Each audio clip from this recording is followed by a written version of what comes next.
প্রিয় দর্শক, আপনাদের সবাইকে প্রীতি ও শুভেচ্ছা জানিয়ে শুরু করছি ইসলামী ব্যাংক নিবেদিত স্মার্ট ব্যাংকিং অনুষ্ঠান। সঙ্গে আছে আমি ডক্টর তৌহিদুল হক। দর্শক, স্মার্ট ব্যাংকিং এই ধারণাটি কতটা বাস্তবায়ন করা বাংলাদেশের প্রেক্ষাপটে সম্ভব হয়েছে সেই প্রশ্ন নানাভাবে আলোচনা পর্যালোচনার সৃষ্টি করলেও আমরা সেই আলোচনার একটি দিকে দেখি বেশ অগ্রগতিও আছে। আবার এর বিপরীত সত্য অথবা বাস্তবতা হলো এখনও অনেক মানুষ ব্যাংকিং চ্যানেলের বাইরেই তাদের অবস্থান, অর্থাৎ তাদের যে পারিবারিক অথবা ব্যক্তিগত যে অর্থনৈতিক কর্মকাণ্ড তার একটি মোটা অংশ ব্যাংকিং যে চ্যানেল অথবা ব্যাংকিং প্রক্রিয়ার বাইরে সেটি পরিচালিত হচ্ছে। এর এক ধরনের প্রভাব সেটি আমাদের যে প্রবৃদ্ধি কিংবা বিনিয়োগের প্রসঙ্গ, জাতীয় অর্থনীতিতে প্রভাব, সেই বিষয়গুলোতে তো প্রভাব রয়েছেই। পাশাপাশি নানা ধরনের যে পদ্ধতিগত দুর্নীতির প্রসঙ্গ অথবা যে অনিয়মের, আর্থিক অনিয়মের কিংবা আর্থিক যে অভিযোগের প্রসঙ্গগুলো তৈরি হচ্ছে, সেই জায়গাতেও কিন্তু স্মার্ট ব্যাংকিংয়ের যে প্রক্রিয়ার সাথে সম্পৃক্ত হলে সেই স্বচ্ছতা, সততার একটি জায়গা কিন্তু তৈরি হবে। প্রক্রিয়াগতভাবেই আসলে এই ধরনের অসুবিধাগুলো, দুর্নীতিকে প্রতিরোধ করা সম্ভব। পাশাপাশি সকল মানুষকে ব্যাংকিং সেবার আওতায় বা পরিধির মধ্যে এনে এক ধরনের স্বচ্ছতা, জবাবদিহিতা এবং স্বাচ্ছন্দ্যপূর্ণ প্রক্রিয়ার মধ্যে দিয়ে আর্থিক লেনদেন সম্পন্ন করার যে প্রক্রিয়া, তারই সূত্র ধরে কিংবা এই লক্ষ্যকে সামনে রেখে স্মার্ট ব্যাংকিংয়ের যাত্রা। তারই প্রেক্ষাপটে আজকে আমরা যে বিষয়টি নিয়ে আলোচনা করতে চাই, স্মার্ট ব্যাংকিং ও বাংলাদেশের অগ্রযাত্রা। আর এই বিষয়ে আলোচনা করার জন্য স্টুডিওতে উপস্থিত আছেন পূবালী ব্যাংকের উপব্যবস্থাপনা পরিচালক ও আইটি বিশেষজ্ঞ ইঞ্জিনিয়ার মোহাম্মদ জামাল উদ্দিন মজুমদার। আপনাকে অনুষ্ঠানে স্বাগত জানাচ্ছি। ধন্যবাদ। শুরুতে আমরা এই প্রশ্নের আলোচনা দিয়েই শুরু করতে চাই যে স্মার্ট ব্যাংকিং সেটি যারা ব্যাংকের সাথে সম্পৃক্ত আছেন বা এই প্রক্রিয়াগুলো যারা জানেন তারা বিষয়টি কি সেটি তো তাদের একটা ধারণা আছে, কিন্তু একদম সাধারণ মানুষ স্মার্ট ব্যাংকিং বলতে আসলে তিনি কি বুঝবেন? ধন্যবাদ। আমি আসলে এখানে জিনিসটাকে এইভাবে তুলে ধরতে চাই। স্মার্ট ব্যাংকিং বলতে আসলে এটা একটা টেকনোলজি ড্রিভেন ব্যাংকিং। এখানে টেকনোলজি ড্রিভেন ব্যাংকিং এটা কি শুধুমাত্র একটা শ্রেণীর জন্য না, আসলে টোটাল হোল জনগোষ্ঠী যাতে করে ব্যাংকিং আমব্রেলার আওতায় আনা সম্ভব টেকনোলজির মাধ্যমে, সেটাই হলো মূলত স্মার্ট ব্যাংকিং। আমরা যদি দেখি যে ওয়ান্স আপন এ টাইম বাংলাদেশে ব্যাংকে না গেলে ব্যাংকিং হতো না।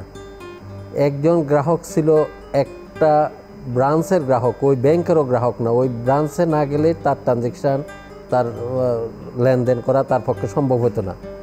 কিন্তু পরবর্তীতে যখন কোর ব্যাংকিং সিস্টেম ইমপ্লিমেন্ট হলো, তখন একজন গ্রাহক দেখা গেল কি আমাদের একটা ব্যাংকের ব্রাঞ্চের গ্রাহক না হয়ে সে যে কোনো ওই ব্যাংকের যে কোনো শাখা থেকে তার দৈনন্দিন কার্যক্রম পরিচালনা করতে সক্ষম হয়েছে।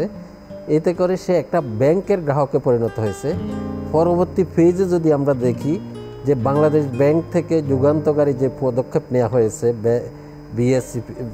বিএসসিএসের মাধ্যমে, সেই যুগান্তকারী পদক্ষেপের মাধ্যমে একটা ব্যাংকের গ্রাহক এখন শুধুমাত্র ওই ব্যাংকের গ্রাহক না হয়ে যে কোনো ব্যাংকের গ্রাহক যে কোনো ব্যাংকের শাখার থেকে সে তার দৈনন্দিন কার্যক্রম পরিচালনা করতে সক্ষম হচ্ছে।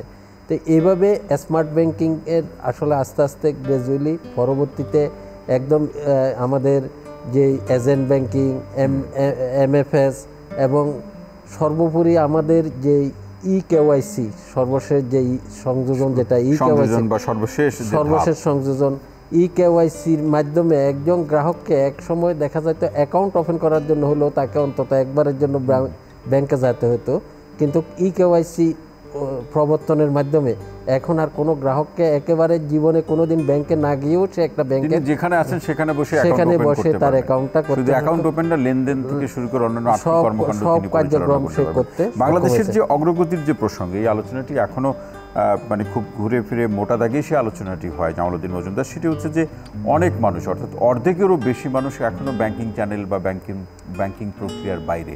তাহলে এটি এই অবস্থা কেন? আপনারা এই স্মার্ট ব্যাংকিংকে অন্তর্ভুক্ত করে ব্যাংকগুলোকে আধুনিকায়ন করে যে সুযোগ সুবিধার কথাগুলো বলছেন, যে প্রোডাক্ট বা সেবার কথা বলছেন, সেখানে আকৃষ্ট করা যাচ্ছে না কেন? অর্থাৎ ব্যাংকিং প্রক্রিয়ার মধ্যে তাদেরকে নিয়ে আসা যাচ্ছে না কেন? আসলে এটা নিয়ে আসা যাচ্ছে না বলতে, আমরা তো যদিও বাংলাদেশ স্বাধীন হয়েছে অনেক দিন হয়েছে, আমরা আসলে যদি দেখি আমাদের হিস্ট্রিটার দিকে তাকাই দেখতে হবে, আমরা 2008 সালের আগ পর্যন্ত কোনো ব্যাংকের, অনেক ব্যাংকের, কোনো ব্যাংকেরই বলা আসলে বাংলাদেশের লোকাল ব্যাংকের কোর ব্যাংকিং সিস্টেম ছিল না।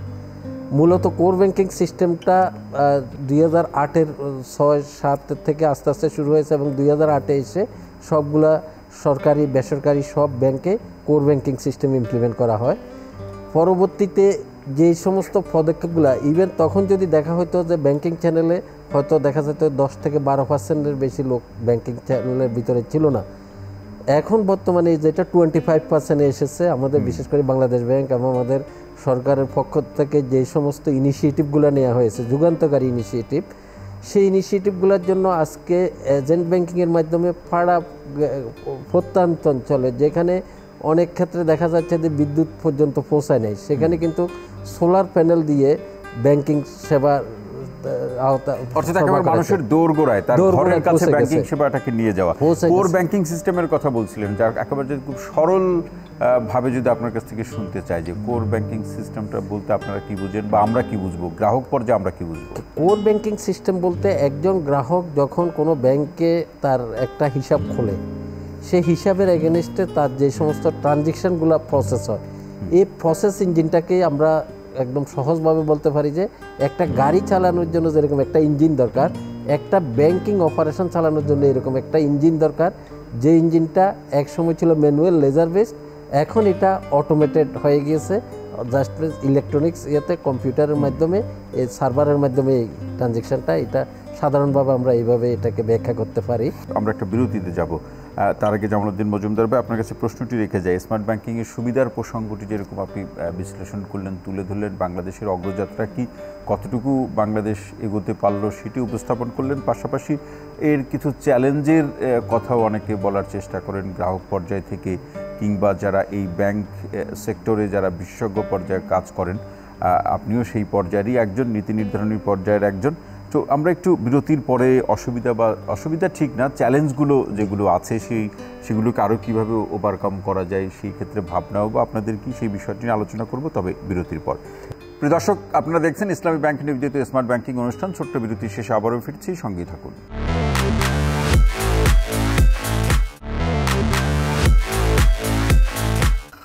প্রিয় দর্শক, বিরতির পর আরও একবার স্বাগত জানাচ্ছি ইসলামী ব্যাংক নিবেদিত স্মার্ট ব্যাংকিং অনুষ্ঠানে। সঙ্গে আছি ডক্টর তৌহিদুল হক। আজকে যে বিষয়টি নিয়ে আমরা আলোচনা করছি, স্মার্ট ব্যাংকিং এবং বাংলাদেশের অগ্রযাত্রা। সম্মানিত আলোচক হিসেবে আছেন ইঞ্জিনিয়ার মোহাম্মদ জামালউদ্দিন মজুমদার। জামালউদ্দিন মজুমদার ভাই, যে প্রশ্নটি রেখে যাওয়া, আসলে চ্যালেঞ্জগুলো কি, সেগুলো ওভারকাম করার জন্য আপনাদের কি ব্যবস্থা আছে বা আপনারা কি ভাবছেন? আসলে ব্যাংকিং বলতে চ্যালেঞ্জিং, এই চ্যালেঞ্জিংয়ের ভিতরে টেকনোলজি ড্রিভেন যখন আমি ব্যাংকিংটা নিয়ে আসতেছি, এখানে মেইন চ্যালেঞ্জ যেটা, সেটা হলো যে অ্যাপ্লিকেশানগুলো নিয়ে আসা হচ্ছে সেগুলো যাতে করে কাস্টমার সেন্ট্রিক হয়, অর্থাৎ কাস্টমার ফ্রেন্ডলি হয়, ইউজার ফ্রেন্ডলি হয়। এখানে যখনই কোনো একটা সার্ভিস বা প্রোডাক্ট নিয়ে আসা হচ্ছে, এটার প্রপার যে প্রসেসগুলো ফলো করার কথা, স্ট্যান্ডার্ড প্রসিডিউর যেগুলো, এসওপি যেগুলো, এগুলো প্রপারলি যদি মেনটেন করা হয়, তাহলে সেক্ষেত্রে ডাটা সিকিউরিটি যেটা এবং ইউজারের যে ভ্যালুয়েবল মানি যেটা, সেটাকে কাস্টোডিয়ান হিসাবে ব্যাংক প্রপারলি ম্যানেজ করতে পারে, এটা একটা বড় চ্যালেঞ্জ হিসাবে আছে। থার্ড যে জিনিসটা এখন পর্যন্ত আমাদের বাংলাদেশের প্রেক্ষাপটে আমরা যেটা দেখি, যে অনেকগুলো ব্যাংক বিদেশি সফটওয়্যারের উপর ডিপেন্ডেন্ট। আমরা বিদেশি টেকনোলজি নিতে আমাদের কোনো আপত্তি নেই, বাট অ্যাপ্লিকেশন যেটা, এটা যদি আমাদের নিজেদের ডেভেলপ না হয়, তাহলে বাইরের সলিউশন যদি আমরা ব্যবহার করি, তাহলে এখানে যে ইউজার এন্ডে আলটিমেট যে অপারেটিং কস্টটা ঝুঁকি থেকে যায় এবং অপারেটিং কস্টটা, এটা একটা বড় একটা ফ্যাক্টর হয়ে যায়। যে আমরা যদি অ্যাপ বেসড, এখন এমএফএস যদি আমরা দেখি, এমএফএসে অপারেশনাল কস্ট সার্ভিসটার কারণেই দেখা যাচ্ছে যে তার হয়তো সে মার্জিন অত করতেছে না, কিন্তু কাস্টমারের উপরে একটা বড় ধরনের একটা অপারেশনাল এক্সপেন্ডিচার ইনকার্ড হয়ে যাচ্ছে। কিন্তু আমি যদি এটাকে অ্যাপস বেসে চলে যাচ্ছি, তখন কিন্তু এই অপারেশন কস্টটাকে অনেকাংশে মিনিমাইজড হয়ে যাচ্ছে। তাইলে আমরা এই জিনিসগুলো, এখন আরেকটা চ্যালেঞ্জ যেটা, সেই চ্যালেঞ্জটা হলো বিজনেস এন্টিটিগুলোকে ফিনান্সিয়াল সিস্টেমের সাথে ইন্টিগ্রেটেড করা, যাতে করে ছোট ছোট বিজনেস, ম্যাক্রো থেকে শুরু করে এসএমই, এই সমস্ত বিজনেস এন্টিটিগুলো, তাদের পক্ষে আসলে অনেক বেশি ইনভেস্টমেন্ট করে ফিনান্সিয়াল সিস্টেমের সাথে ইন্টিগ্রেট হওয়া সম্ভব না। এই জন্য তাদের জন্য যাতে করে একটা ফ্লেক্সিবল কমফোর্টেবল সলিউশন নিয়ে আসা, এটার জন্য আসলে আমাদের ইয়াং জেনারেশন যারা বর্তমানে ইউনিভার্সিটি থেকে ফ্রেশ গ্রাজুয়েট আইটিতে পড়ালেখা মানে আমার প্রশ্নটা ছিল এরকম, সেরকম আইটি স্ট্রেংথ অথবা সেই এক্সপিরিয়েন্স অথবা সেই বলা যেতে পারে সক্ষমতার প্রশ্নে আমি বাংলাদেশের অবস্থান এখানে একটা এক্সাম্পল বলতে পারি। আমার পূর্ববর্তী ব্যাংক ছিল ইসলামী ব্যাংক বাংলাদেশ লিমিটেড। সেখানে যে কোর ব্যাংকিং সিস্টেম যেটা ডেভেলপ করা হয়েছে, এটা বাইরের কোনো ছেলেরা এসে করে নাই, আমাদের দেশের ছেলেরাই করেছে। আমি দেখি আমার দেশে হাজার হাজার তরুণ আছে যারা এই ধরনের অনেক বেশি স্মার্ট, খুবই secure solution, user friendly solution develop করার মতো তারা ক্যাপেবল। আরেকটা সবচেয়ে বড় যে দিকটা, আমি আজকে আমাদের গভর্নমেন্টের পক্ষ থেকে ইনিশিয়েটিভ নেওয়া হয়েছে সফটওয়্যার এক্সপোর্ট থেকে আইটি সার্ভিস এক্সপোর্টে নিয়ে। এখন আমি নিজেই যদি বাইরের সলিউশন ইউজ করি তাহলে তো কেউ আমার উপর আস্থা রাখবে না। এই কারণে আমাদের নিজেদের হোম গ্রোন সলিউশনকে যদি আমরা ডেভেলপ করতে পারি তাহলে এই ক্ষেত্রে আমি মনে করি যে নিজেদের সক্ষমতা নিজেদেরই বাড়াতে। আরেকটি বিষয় আপনি আলোচনায় বলছিলেন জামালউদ্দিন মজুমদার ভাই, সেটি হচ্ছে এজেন্ট ব্যাংকিংয়ের যে অবস্থা, এবং এটি তো বলা যেতে পারে ব্যাংকিং সেবার ক্ষেত্রে অনেকটাই একেবারে নতুন এক ধরনের সংযোজন। সেটি ঠিকই আছে, কিন্তু আসলে এজেন্ট ব্যাংকিংয়ের যে এজেন্ট যারা থাকেন তারা যে একেবারে মানুষের দোরগোড়ায় ব্যাংকিং সেবাকে পৌঁছে দিচ্ছেন, কখনো কখনো দেখা যায় যে আসলে সেই এজেন্টদের প্রতি সাধারণ মানুষের বা গ্রাহকদের একটা বিশ্বাসের একটা ঘাটতি কারো কারোর মধ্যে থাকে। এর কি আদৌ কোনো সুযোগ আছে? এখানে সুযোগ বলতে, এখানে যদি আপনি এজেন্ট ব্যাংকিং প্রত্যেকটা সিস্টেম কিন্তু কমপ্লায়েন্স একটা ইস্যু। আপনি স্ট্যান্ডার্ড অপারেটিং প্রসেসগুলো যদি আপনি প্রপারলি ফলো না করেন, আপনার অডিটিং সিস্টেম যদি অ্যাক্টিভ না থাকে, তাহলে সেই ক্ষেত্রে হয়তো কোনো একটা দুর্ঘটনা ঘটে যাওয়ার সম্ভাবনা আছে।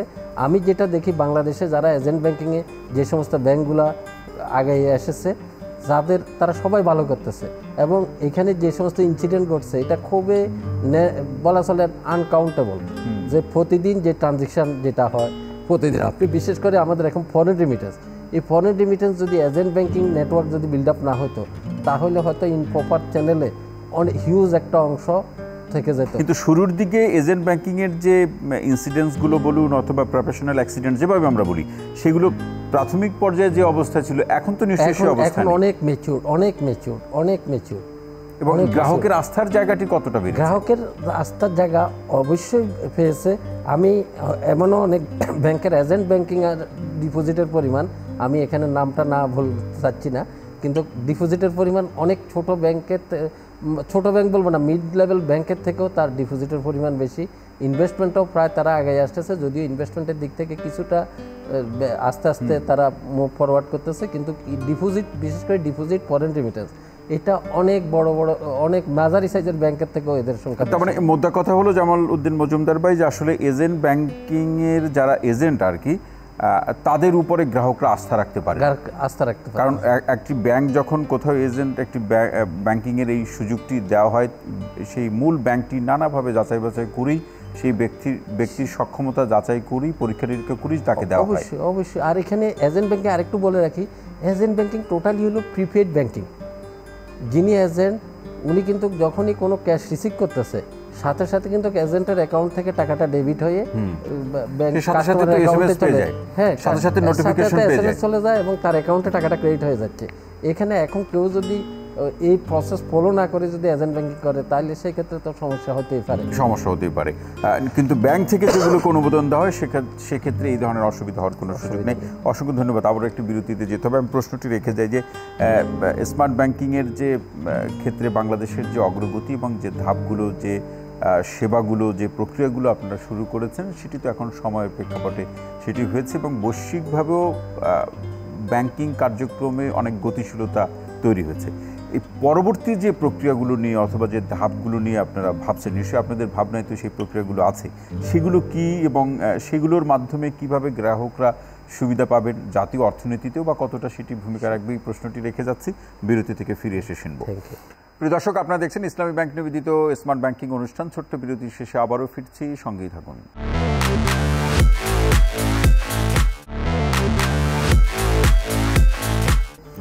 প্রিয় দর্শক, বিরতির পর আরও একবার স্বাগত জানাচ্ছি ইসলামী ব্যাংক নিবেদিত স্মার্ট ব্যাংকিং অনুষ্ঠানে। সঙ্গে আছি ডক্টর তৌহিদুল হক। আজকে যে বিষয়টি নিয়ে আমাদের আলোচনা, স্মার্ট ব্যাংকিং ও বাংলাদেশের অগ্রযাত্রা, সম্মানিত আলোচক হিসেবে আছেন ইঞ্জিনিয়ার মোহাম্মদ জামালউদ্দিন মজুমদার। যে প্রশ্নটি আপনার কাছে রেখে যাওয়া, যে আসলে এর পরবর্তী যে ধাপগুলো, এখন যে ধাপ অথবা প্রক্রিয়াগুলো আছে সেগুলো তো বললেন, এরপরে আপনারা কি ভাবছেন? আমরা আসলে এখন পর্যন্ত বাংলাদেশের প্রেক্ষাপটে যদি দেখি এবং আন্তর্জাতিক প্রেক্ষাপট সব মিলাইয়ে আমরা দেখতে পাচ্ছি যে আমাদের টোটাল ফিনান্সিয়াল নেটওয়ার্কের আওতায় টোটাল পপুলেশনকে নিয়ে আসার জন্য ইনফ্রাস্ট্রাকচার অলমোস্ট রেডি, প্রোডাক্ট ও ডিজাইন সব কিছুই মোটামুটি ওকে। এখন হলো এটা ইমপ্লিমেন্টেশন বলতে আমি যেটা বুঝাতে চাচ্ছি যে আসলে আলটিমেটলি স্মার্ট ব্যাংকিংয়ের গোলটা হলো পেপার মানিকে ইলিমিনেট করে, অর্থাৎ এটাকে যতটুকুকে কন্ট্রোল করে ইলেকট্রনিক্স ট্রানজেকশনে চলে যাওয়া। এটা আপনারা বলছেন যে ক্যাশলেস বাংলাদেশ যেটা সোসাইটি, এটার কারণ হলো একটা, যখন কোনো একটা ক্যাশ বা পাবলিকের পকেটে থাকে এটার আসলে কিন্তু ব্যাংকিং চ্যানেলে এটার কোনো কাউন্টেবিলিটি থাকে না, এবং এটার থেকে কোনো ইনভেস্টমেন্ট ক্রিয়েট হচ্ছে না, কোনো ইনভেস্টমেন্ট ক্রিয়েট না হলে সেখানে প্রোডাক্টিভিটিরও ইস্যু আসতেছে না, এমপ্লয়মেন্ট জেনারেশন থেকে শুরু করে বা এক্সপোর্ট অন্যান্য ইস্যুগুলোর থেকে। এখন আমাদের নেক্সট ধাপ যেটা, সেটা হলো আমরা কীভাবে এই পেপার মানিটাকে আমরা মিনিমাম লেভেলে নিয়ে আসতে পারি। হয়তো ক্যাশলেস বলতেছি, বাট ক্যাশলেস না হলেও এটা যাতে করে নিয়ার টু জিরো যতগুলো ফিনান্সিয়াল অ্যাক্টিভিটির সাথে একদম একটা গ্রোসারি শপ থেকে শুরু করে আমার যে একটা মানে একজন সুইপার থেকে মানে যারা সার্ভিস ডেলিভারি দিচ্ছে আমাকে, সবগুলোকে ব্যাংকিং চ্যানেলের অর্থাৎ ফিনান্সিয়াল সেক্ষেত্রে সকল ব্যাংক মিলে কি আসলে কোনো উদ্যোগ নিতে পারে? এটা নিয়ে অলরেডি উদ্যোগ নেওয়া হয়েছে। আপনি জানেন যে বাংলাদেশ ব্যাংকের তত্ত্বাবধানে একটা এনপিএসবি নেটওয়ার্ক চলতেছে, বাংলা কিউআর নামক একটা, সেটা কি শুরু হয়েছে অলরেডি বাংলা কিউআর শুরু হয়েছে, এবং কোনো ব্যাংক 20,000 25,000 মার্চেন্টও করেছে, আবার কেউ হয়তো একটু পিছিয়ে আছে। এখানে আমরা যদি সব ব্যাংক যদি মোটামুটি হয়তো এখন এটা যেহেতু অনেকটা আইস ব্রেকিং সেশন কমপ্লিট করেছে, এখন এটা ফুল সুইংয়ে যখন রানিং করবে, আমরা হোপফুলি যে আগামী খুব অল্প সময়ের ভিতরে একদম পাড়া মহল্লায় প্রত্যেকটা দোকানে আপনি টাকা নিয়ে মার্কেটে যাবেন না, আপনি আপনার সাথে মোবাইলটা থাকবে, ওখানে কিউআর আপনি বাংলা কিউআর আপনি ড্রাগ করে দেখা যাবে যে আপনি আপনার পেমেন্ট করতেছেন, এবং যিনি পেমেন্টটা গুডসটা সাপ্লাই দিচ্ছে বা সার্ভিসটা সাপ্লাই করতেছেন ওনার কাছে টাকা বহন করার সেই ঝুঁকি আর একেবারেই থাকছে না বা থাকবেও না হয়তো।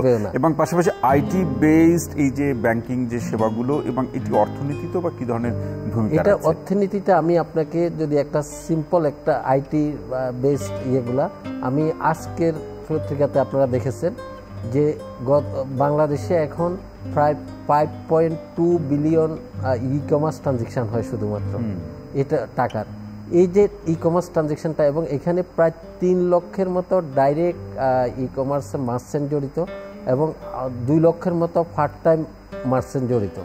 তাহলে এটা যদি এটা এখন পর্যন্ত আমরা আমাদের ফিনান্সিয়াল অ্যাক্টিভিটির মাত্র 25%কে আমরা আমলাতে আনাতেই এই অবস্থা দাঁড়াচ্ছে। এটা যদি আমার 80%-এ যায়, তাহলে এখানে এমপ্লয়মেন্ট অপরচুনিটি, আমার ইনকাম জেনারেশন থেকে শুরু করে আমার যে গুড গভর্নেন্স এস্টাবলিশ থেকে শুরু করে, যখন আপনি ফিনান্সিয়ালি কোনো একটা ট্রানজেকশন আপনি করবেন, এখানে আপনি ট্যাক্স ফাঁকি দেওয়া বা অন্য কোনো কিছু করার কোনো সুযোগ আপনার থাকবে না, প্রক্রিয়াগত অনিয়মের কোনো সুযোগই থাকবে না। আরেকটি প্রশ্ন, আমরা হয়তো অনুষ্ঠানের একেবারে শেষ দিকে, জামালউদ্দিন মজুমদার, সেটি হলো ব্যাংক এবং এর যে সেবা স্মার্ট হলে, এখন যতটুকু হয়েছে সেটা তো আরো বেশি স্মার্ট হতে থাকবে, তাতে কি ব্যাংকে কর্মসংস্থান বা ক্যারিয়ারের পরিসর কি সীমিত হয়ে আসবে কিনা? আমি এই ক্ষেত্রে কোনোভাবে মনে করি না। আমি যখন ইসলামী ব্যাংকে প্রথম অটোমেশন করতে যাই, তখন এমপ্লয়ীদের ভিতরে একটা ছিল, আতঙ্ক ছিল যে এখানে তো আমাদের এখন এত লোক, কিন্তু আসলে গ্র্যাজুয়ালি আপনি দেখেন এখন শুধুমাত্র 25% লোক ব্যাংকিং আমব্রেলাতে, আপনি 80% লোকও যদি ব্যাংকিং আমব্রেলায় আসে, তাহলে সার্ভিস লেভেলটা কতটুকু, স্কোপটা কতটুকু বেড়ে যাবে, এবং নতুন অপরচুনিটি, টার্গেটও বাড়তেছে। আপনি এজেন্ট ব্যাংকিংয়ে এখন বাংলাদেশে যতগুলো এজেন্ট কাজ করে, প্রত্যেকটা এজেন্টে গড়ে যদি 5 জন করে এমপ্লয়ি ধরেন, কতগুলো এমপ্লয়মেন্ট অপরচুনিটি ক্রিয়েট হয়েছে। তো এইভাবে আমরা যদি দেখি আজকে ই কমার্সগুলোতে আপনি দেখবেন যে যেখানে যান ঢাকা শহরে আপনি ই কমার্সে লোকজনকে আপনি দেখতে পাচ্ছেন। সুতরাং এখানে ব্যাংকিং চ্যানেলও কোনো ইয়ে হবে না, মানে এমপ্লয়মেন্টের হয়তো পরিধি সীমিত হবে না, ডাইভার্সিফাই হবে। ম্যানুয়াল লেজার বন্ধ হয়েছে, লেজার লেখার আর লোকের দরকার নেই, কিন্তু কম্পিউটারে তো পোস্টিং দেওয়ার লোক দরকার হয়েছে। আমার কার্ডের কাজের ধরনটা বদলে, কাজের ধরন বদলে, কিন্তু তার মানে এই না যারা মনে করছেন যে একেবারে কর্মের থাকবে না অথবা থাকলেও সেই পরিসরটা সীমিত থাকবে, সেটি মনে করার কোনো কারণ নাই। আমরা একেবারে শেষের দিকে পাশাপাশি এটি একটু শুনতে চাই যে লোন প্রসঙ্গ নিয়ে অনেকেই বিভিন্ন সময় কথা বলে থাকেন। স্মার্ট ব্যাংকিং এর লোন দেয়া বা নেয়ার যে প্রসঙ্গ, আদায় করা, বিনিয়োগের প্রসঙ্গ, সেটি নিয়েও নানা ধরনের আপনাদের আয়োজন আছে। খুব ছোট্ট করে আমি একদম লেটেস্ট যে লোনের যে সিস্টেমটা, এটা নিয়ে আমি আপনাদেরকে বলতে চাই। ন্যানো ব্যাংকিং, ন্যানো লোন, জি, একটা নতুন কনসেপ্ট অলরেডি বাংলাদেশে ইমপ্লিমেন্টেশন শুরু হয়েছে। কয়েকটা ব্যাংক ইতিমধ্যে এখানে তারা তাদের লোন ডিসবার্সমেন্ট করতেছে থ্রু বিকাশের সাথে কোলাবোরেশনে, জয়েন্ট কোলাবোরেশনে। এখানে দেখা যাচ্ছে যিনি এই ক্ষুদ্র লোনটা নিচ্ছেন উনি কিন্তু কোনোদিন ব্যাংকে আসেন নাই, ব্যাংকও উনাকে চিনে না, উনিও ব্যাংকে চিনে না, বাট উনি কিন্তু ওনার লোনটা পাচ্ছে। এবং এখানে সবচাইতে আনন্দের ব্যাপার যেটা, যেখানে এই ধরনের একটা জায়গাতে শুধু ডেটা ড্রিভেন, ডেটাকে অ্যানালাইসিস করে তাকে তার পোটেনশিয়ালিটি অ্যানালাইসিস করে তাকে ইনভেস্টমেন্টটা করা হচ্ছে। সেই ইনভেস্টমেন্টের রেসপেক্টে দেখা যাচ্ছে যে 95.5% এখানে রিকভারি রেট, যেটা আমরা ম্যানুয়াল যে সমস্ত বা বর্তমানে ট্র্যাডিশনাল যে লোন সিস্টেম যেটা, সেখানে কিন্তু কোনো ব্যাংকের এত ভালো রেটে নাই। তো আমরা আশাবাদী যে আগামী দিনে এই মানে ডাটা ড্রিভেন সার্ভিসের মাধ্যমে আমরা যে মানুষের আস্থা অর্জন সেটি সম্ভব হবে, এবং এই আস্থা নিশ্চয়ই অর্থনীতিতে একটা গতিশীলতা আনয়ন করবে। অসংখ্য ধন্যবাদ ইঞ্জিনিয়ার মোহাম্মদ জামালউদ্দিন মজুমদার, আপনাকে অসংখ্য ধন্যবাদ আজকের আলোচনা আমাদের সময় দেওয়ার জন্য। ধন্যবাদ আপনাকে। আসসালামু আলাইকুম। প্রিয় দর্শক, আজকের মতো ইসলামী ব্যাংক নিবেদিত স্মার্ট ব্যাংকিং অনুষ্ঠানটি এ পর্যন্তই। সবাই ভালো থাকুন, সুস্থ থাকুন, নিরাপদে থাকুন। সঙ্গে থাকার জন্য অসংখ্য ধন্যবাদ।